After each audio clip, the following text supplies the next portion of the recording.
On Christmas Eve, billionaire Nathan Brooks watched in horror as a desperate mother dug through his building's dumpster while her 7-year-old twins waited in a freezing car.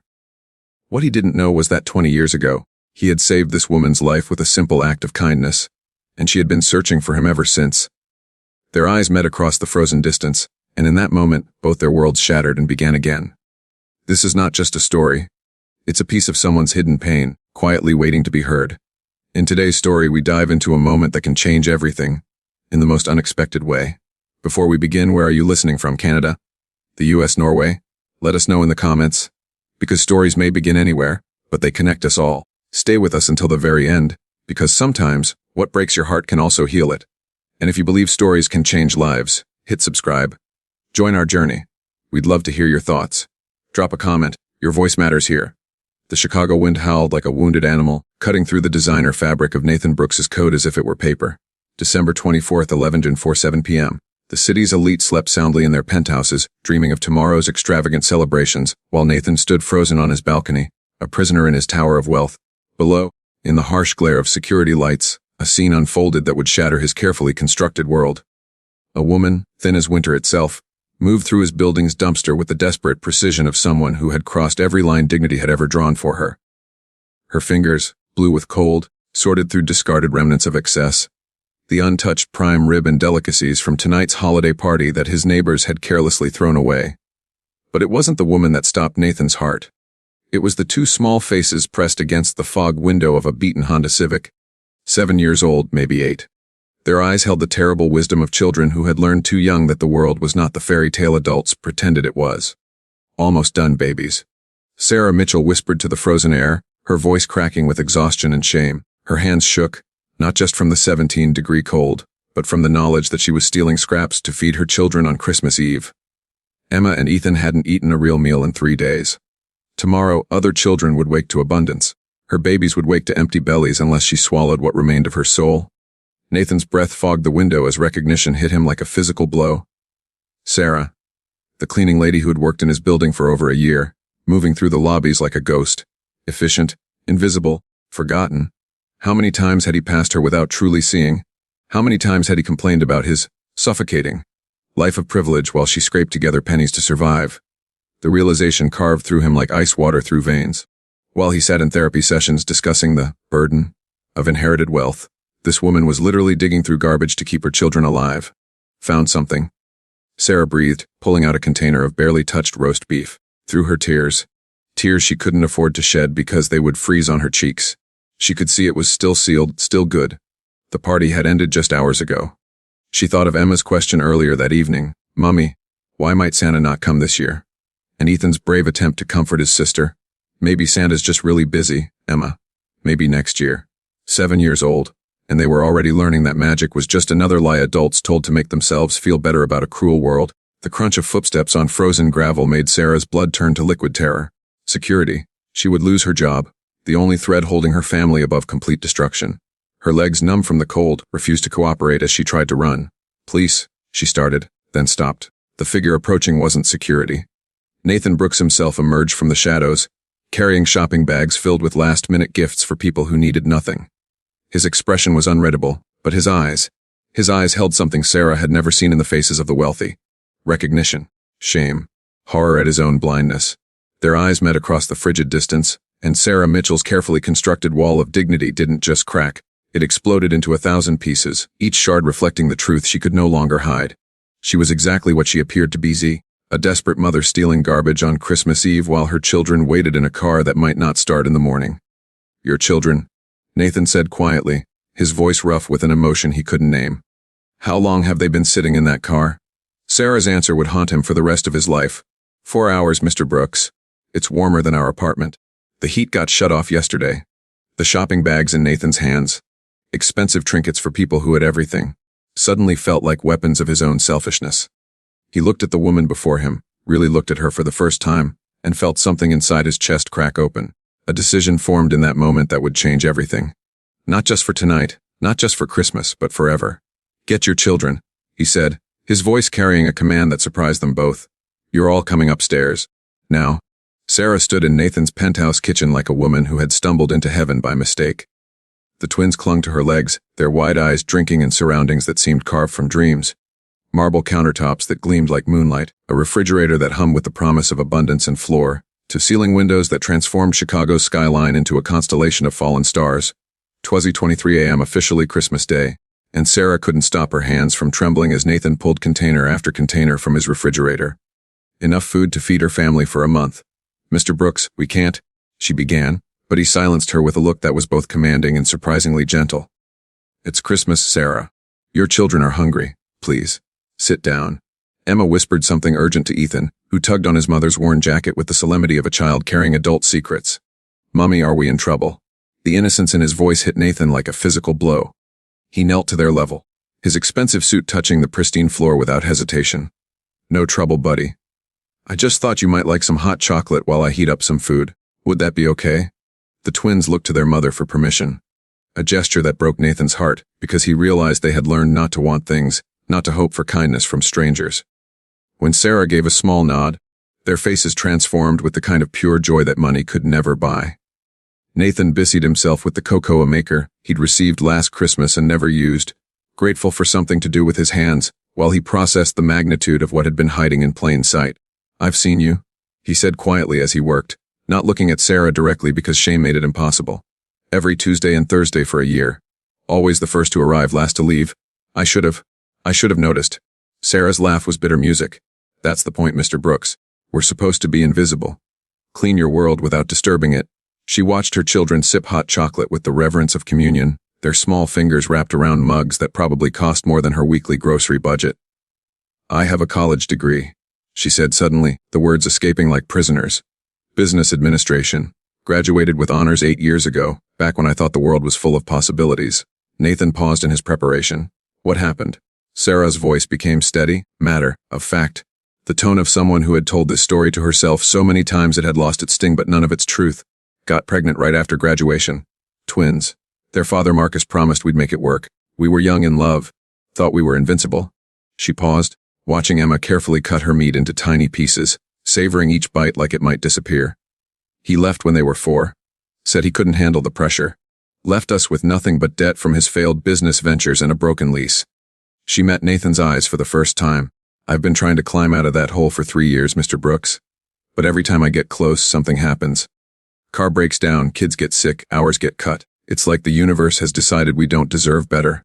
Nathan found himself truly listening, not with the polite detachment he'd perfected at charity galas, but with growing understanding and fury at a system that had failed her so completely.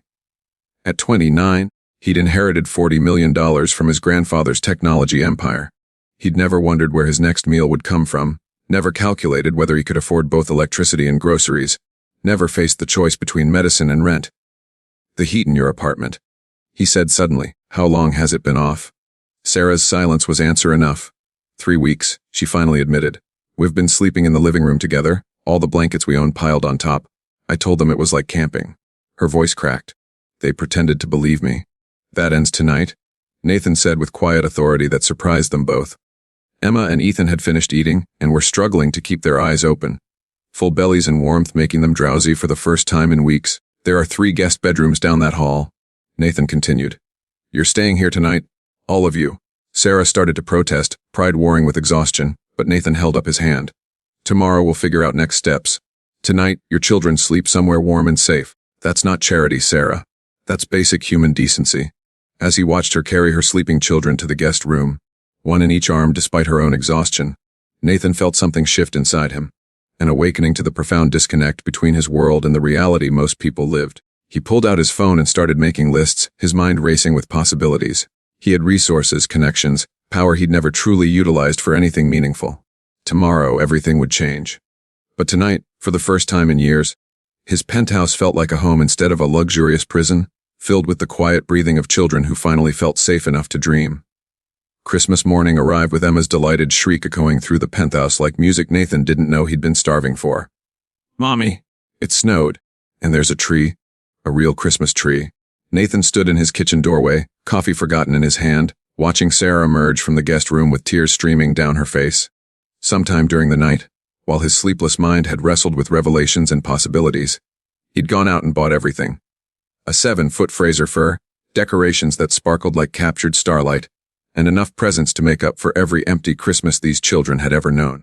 It was 7:14 a.m., and the twins were circling the tree like they'd discovered buried treasure, afraid to touch anything, afraid it might disappear like so many good things had before. "You didn't have to," Sarah began, but her voice shattered. She hadn't seen her children this happy in 3 years, not since before their world had collapsed around them. "Actually, I did," Nathan replied, his voice rough from lack of sleep and too much emotion. He'd been up all night, not just shopping but researching. Sarah Mitchell's story had checked out entirely. Honor student, full scholarship to DePaul University, graduated summa cum laude, then nothing but a string of minimum wage jobs and eviction notices. The system had failed her spectacularly, and he'd been part of that system, blindly benefiting while people like Sarah cleaned up after his excess. "I made breakfast too," he added, gesturing to a spread that looked like something from a 5-star hotel. "And before you say anything, I need to tell you something. This isn't charity. This is an apology. For every time I walked past you without seeing you, for every time I complained about problems that weren't really problems while you were struggling to survive." Ethan approached Nathan cautiously, holding something in his small hands. It was a drawing, clearly done the night before on paper Nathan had left in their room. It showed 5 stick figures around a Christmas tree. The twins, Sarah, Nathan, and interestingly, another figure labeled, "Grandpa in Heaven." "This is our best Christmas ever," Ethan said solemnly. "Even better than when Daddy was here, because you're nice and Daddy used to yell a lot." Sarah quickly pulled her son back, embarrassed by his honesty, but Nathan knelt down again, accepting the drawing like it was a priceless masterpiece. "Thank you, Ethan. This is the best present I've gotten in years." He meant it. His own family's Christmases were cold affairs, expensive gifts exchanged like business transactions, subtle judgments wrapped in designer paper. Nothing like the pure gratitude radiating from these children. "Mr. Brooks," Sarah said, finding her voice as the twins attacked their breakfast with enthusiasm. "I need you to understand something. We're not a charity case. I work harder than anyone I know. The system is just broken. One medical emergency, one car repair, 1 week of cut hours, and suddenly you're drowning." Her voice gained strength as she spoke, the dignity that poverty couldn't steal shining through. "I've applied for hundreds of better jobs, but without reliable childcare, without a working car half the time, without a permanent address now that we're facing eviction." She trailed off, exhaustion evident in every line of her body. "I'm not looking for a handout. I just needed someone to see us, to understand that we exist, that we matter." Nathan set down his coffee and pulled out a folder he'd prepared during his sleepless night of planning. "I own 14 companies, Sarah. I don't run them. I inherited them and let other people manage everything while I played the isolated millionaire. But I'm done with that." He slid the folder across to her with hands that trembled slightly. "Sterling Technologies needs an office manager. Full benefits including health insurance that actually covers things. $48,000 to start. On-site childcare. The position's been open for 2 months because..." He paused, meeting her eyes. "Because I haven't been paying attention to what my own companies need. I've been too busy feeling sorry for myself." Sarah's hands shook as she looked at the job description. It was real. A real chance. A real future. "Why?" she whispered. "Why would you do this?" Nathan glanced at the twins, now playing with their new toys with the intense focus only children could achieve. Emma was reading instructions to Ethan, her 7-year-old voice serious and maternal. "Because last night I watched a woman risk everything to feed her children. Because those kids deserve better than a system that's failed their mother. Because I have the power to change things, and I've wasted 29 years not using it." He paused, then added quietly, "And because for the first time since my grandfather died 2 years ago, I feel like I have a purpose." "You woke something up in me, Sarah. The least I can do is return the favor." The morning sun streamed through the windows, painting everything golden, and for a moment the penthouse felt less like a tower and more like a bridge between two worlds that should never have been so far apart.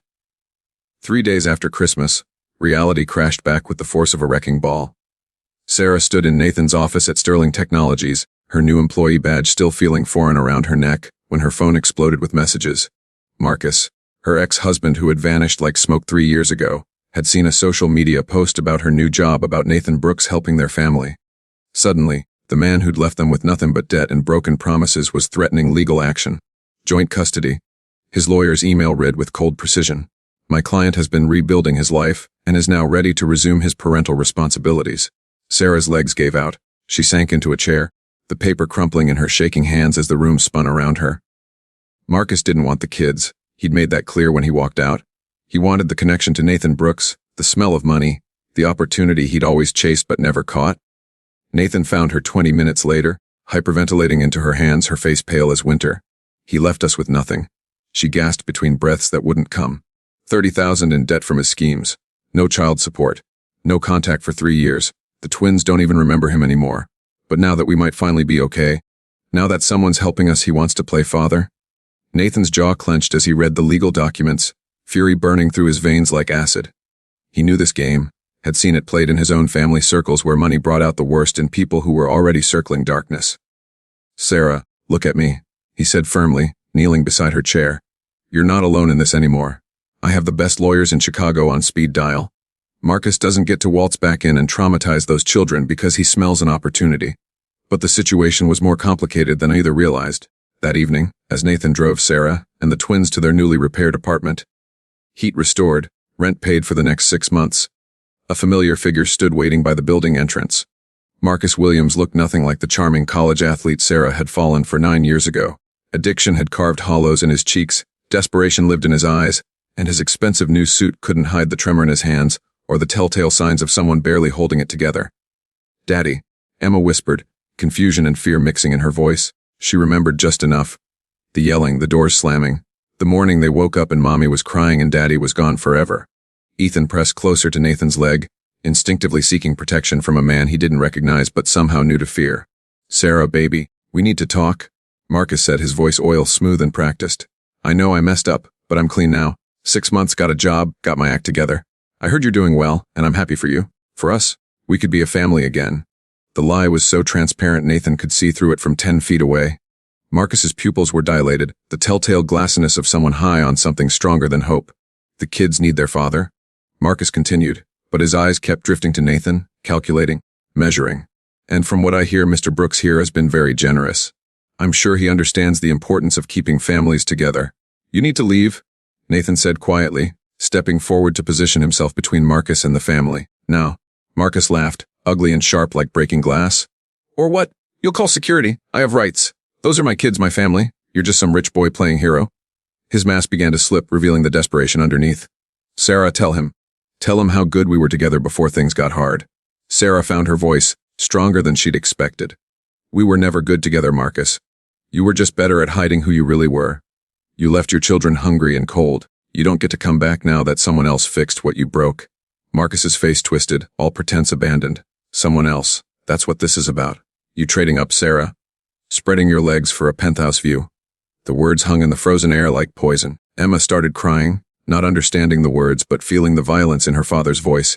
Ethan's small hand found Nathan's, squeezing tight. Nathan's fist connected with Marcus's jaw before anyone could react, sending him sprawling onto the icy sidewalk. "You come near them again," Nathan said, his voice deadly calm despite the rage burning through him. "And I will destroy you. Not just legally. I will take apart every piece of your life until there's nothing left but the truth of what you are. They survived without you. They thrived despite you, and they'll continue to rise while you fall." Security arrived then? Building personnel Nathan hadn't even called, but who had been watching, protecting. As Marcus was escorted away, screaming threats and promises that echoed off the buildings like curses, Sarah gathered her children close, whispering reassurances. But her eyes met Nathan's over their heads, and in them was a mix of gratitude, fear, and something else. Something that had been growing since Christmas Eve but neither had dared to name.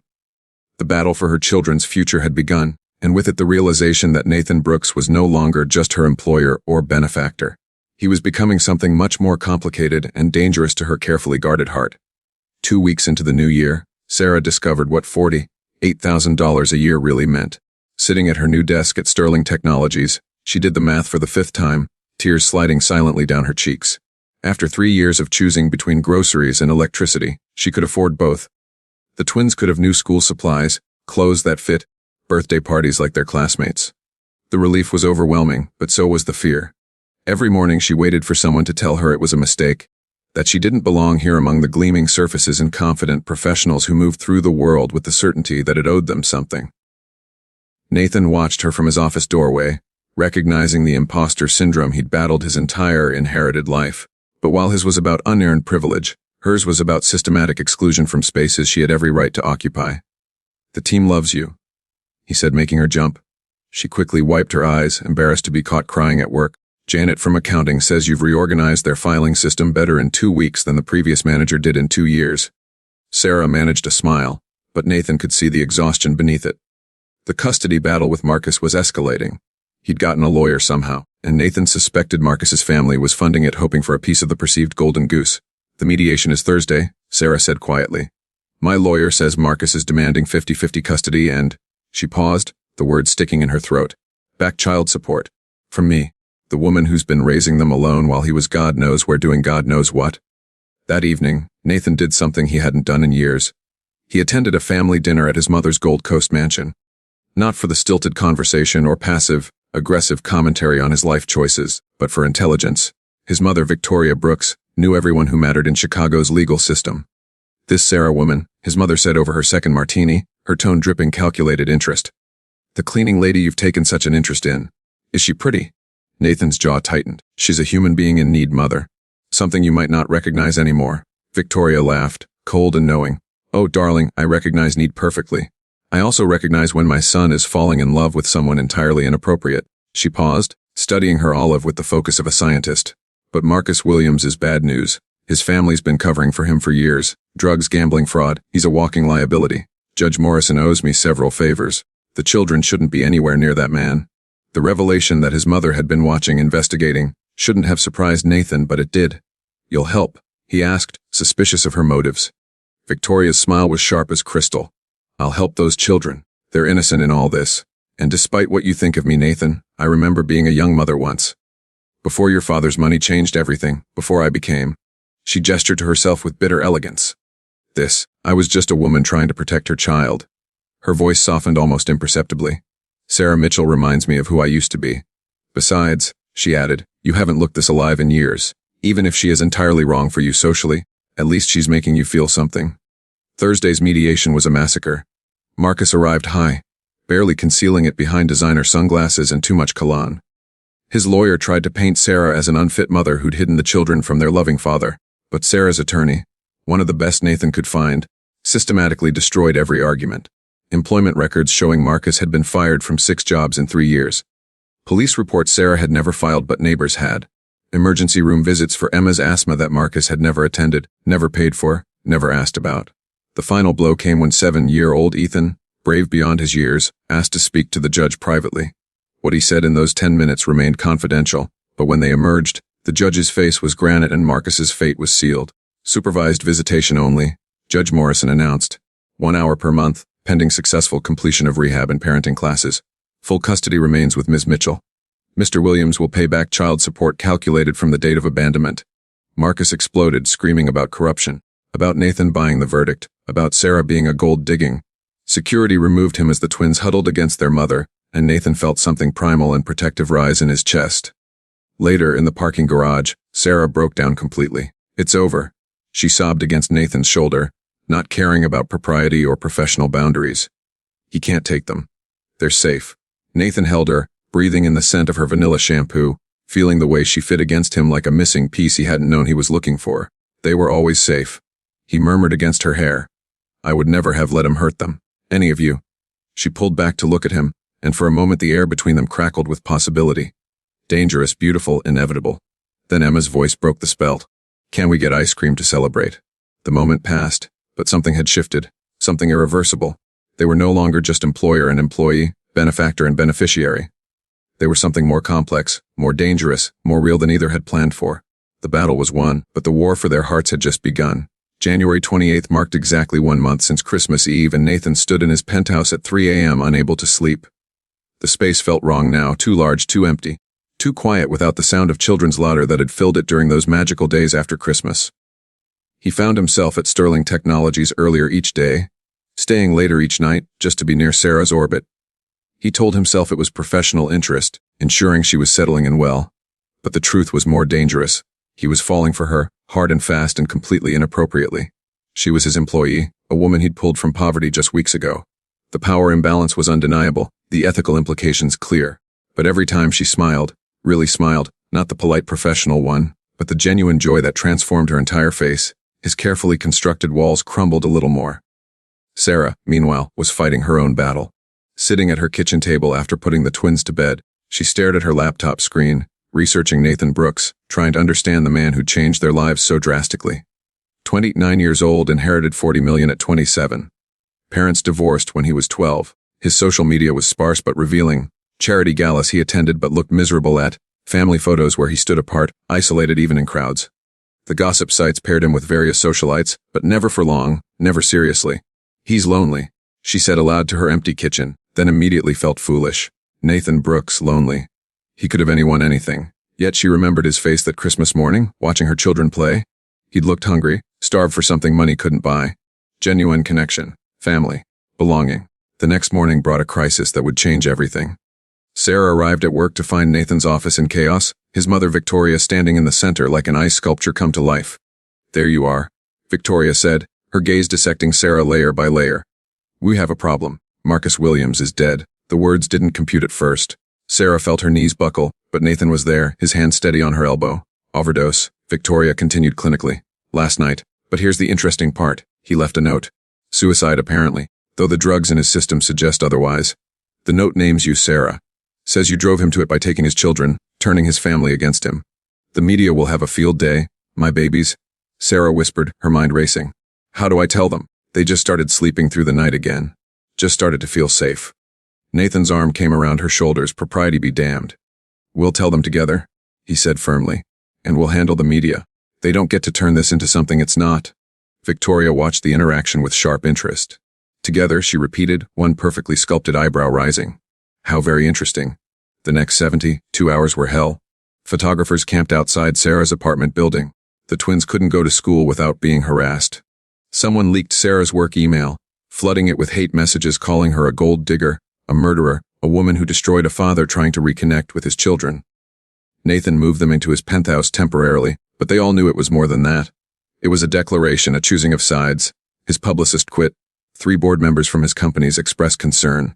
His mother called hourly with updates on the social fallout. But Nathan didn't waver.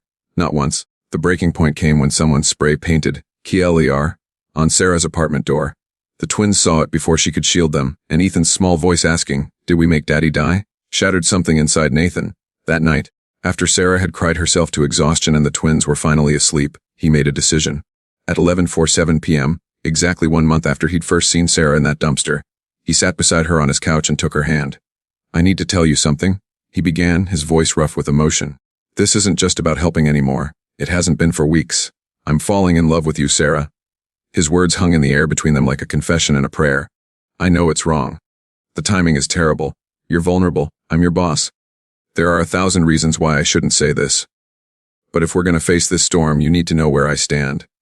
I'm not protecting you because I pity you. I'm protecting you because I can't imagine my life without you in it anymore." Sarah looked at him for a long moment, tears streaming down her face. Then she spoke the words that would crack his world wide open. "Nathan, there's something I need to tell you about that night. I wasn't randomly going through your building's trash. I knew exactly whose building it was. I'd been watching you for months, hoping, praying for a chance." She took a shuddering breath, the secret she'd carried for 20 years finally demanding to be spoken. 20 years ago, when I was 12 and you were 9, your grandfather's foundation paid for my mother's cancer treatment. You don't remember? Why would you? But I was there at the hospital when your family visited for publicity photos. You gave me your Game Boy because I looked sad. You probably forgot the next day, but I never did." Nathan's world tilted on its axis as the memory surfaced. A thin girl with huge eyes in a hospital waiting room. His grandfather's firm hand on his shoulder, the way she'd clutched that Game Boy like a lifeline. "You were the girl with the butterfly hair clip," he whispered, the image suddenly crystal clear. "You were reading a book about dragons, and your mother was sleeping in the chair beside you. She was so pale, and you looked so scared." Sarah nodded, tears flowing freely. "She died 2 months later. But those 2 months we got because of your grandfather's foundation. They were everything. We got to say goodbye properly. And you, this little boy with too much sadness in his eyes, you gave me the only joy I had during that time. Why didn't you tell me?" Nathan asked, though he already knew the answer. "Pride," Sarah replied simply. "The same pride that made me dig through garbage rather than ask for help directly. Would you have believed me? A desperate cleaning lady claiming a connection to your past. You would have thought I was scheming, trying to manipulate you. She was right, and they both knew it. But now, with everything laid bare, the air between them shifted. Nathan pulled her closer, and Sarah didn't resist. "All these years," he murmured against her hair, "I felt like I was searching for something I couldn't name. Maybe it was you. Maybe it was always you." The revelation hung between them like a living thing. 20 years of invisible thread connecting them, and neither had known. Two broken people, finding each other in the most unlikely way, discovering that sometimes the most impossible love stories are the only ones worth telling. 1 year later, snow fell softly outside the windows of the small Vermont house Nathan had bought for them, far from Chicago's judgments and media circus.